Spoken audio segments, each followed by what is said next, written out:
We are pleased to be joined by James Madison quarterback Todd Centeio, current Sun Belt Player of the Week, by the way. Todd, thank you for being here, man. Obviously, everybody is coming to realize how good of a football team you have. So let's just start with a pretty general. What's this season been like? Your first season from FCS to FBS for this program, and you find yourselves ranked in the AP poll. What's that like? It's crazy to think, but we always, I transferred in and, I immediately felt the winning culture here. So it was kind of like a expectation that we already kind of had, knowing that we could, we had that winning culture set in place, and we have enough talented players at a lot of positions, most positions. So we felt like we can really make some noise, and our expectations and our dreams are kind of transpiring now, and it's a blessing, and we're gonna keep working and not ever feel satisfied. So you just referenced it, but for those that maybe aren't aware of your football history here, they probably should be by now, because the numbers you're putting up are impressive as hell, first of all. But two, you have now played for 3 programs, from Temple to Colorado State. Now, obviously, James Madison. Yeah. What makes this group different? You spoke to seeing the talent and sort of feeling that up close when you first joined the team, but obviously the success you guys are having. What's special about this group compared to maybe other groups that you've been around in your time in college football? Well, so at Temple, I believe that we kind of had a winning culture for the years I was there. We went to 3 straight bowl games, and I know what needs to be done in order to have that type of team.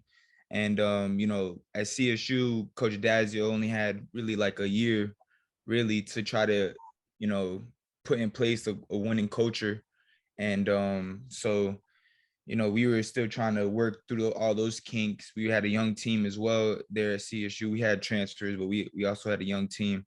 And then coming here, I immediately could sense the urgency and the wanting to be great. In the summertime, you'd see a bunch of different players going out there getting extra work after working out and all that kind of stuff. And that, that's good things to see, because I saw that back when I was at Temple, and I kind of could assume that we would be successful.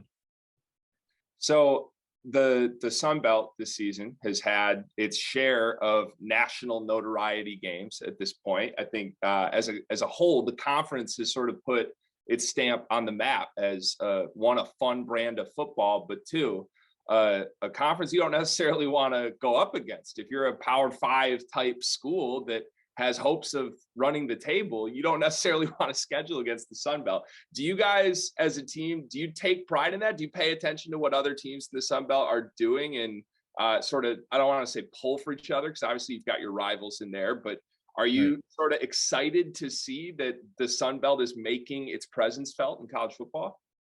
I don't really think we really focus in on that. We kind of just, deal with what's on our plates, and trying to deal with that and execute with whatever we have going on. But we have a lot of great teams in the Sun Belt, and a lot of Sun Belt teams have great wins this year, and kudos to them. And I hope their success keeps going on, and until they meet us. Yeah, so one of those teams, I think, was having that type of season until they met you. That would be App State, right? They got the big win in the non-conference. Obviously, you guys go in, get a 32-28 win over a program that has become sort of a winning program over the last decade. What did that mean win to you guys? And looking back on it, what do you think made you guys successful in that game? That I feel like that was a huge win. That was our first conference game, and coming back from a 28-3 lead and showing our resilience and showing what our team is kind of made of, to come back and have a full game, a full half of defense and offense, you know, working with each other and having that ability to come back and win the game. So, you know, that was huge. I believe that, you know, that's going to be one of those games that everyone's going to remember. And you know, that's huge for our program, and it definitely boosted our morale and really showed that we can really you know, we're FBS team and really can compete with anybody if we're on top of our A game. So as you guys sit today when we're recording this, 25th in the AP poll, undefeated at the moment. Everything's ahead of you, clearly, at this point. I think it would be fair to say you guys are now the team to beat in the Sun Belt Conference. What are this team's goals for the remainder of the season? And does that expand even beyond this conference now that you are getting the national recognition? Well, I feel like we just take it one week at a time, and you know, at the end of the year we can see where we're at with it. We try to go 1-0 every week and just have that same mentality and try to have our best practices during the week so we can go out there on game days and perform at our best of our abilities. But we definitely want to, you know, continue our success and you know, hopefully we can run the table.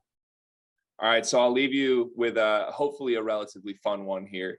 You guys, let's say you have a hypothetical big game, and you know you're all amped up. Let's say maybe it's a night game, maybe it's dinner time, and you're rolling up to the stadium, whatever that is. You got the headphones on, pregame warmups. What's playing in your headphones hours before the game?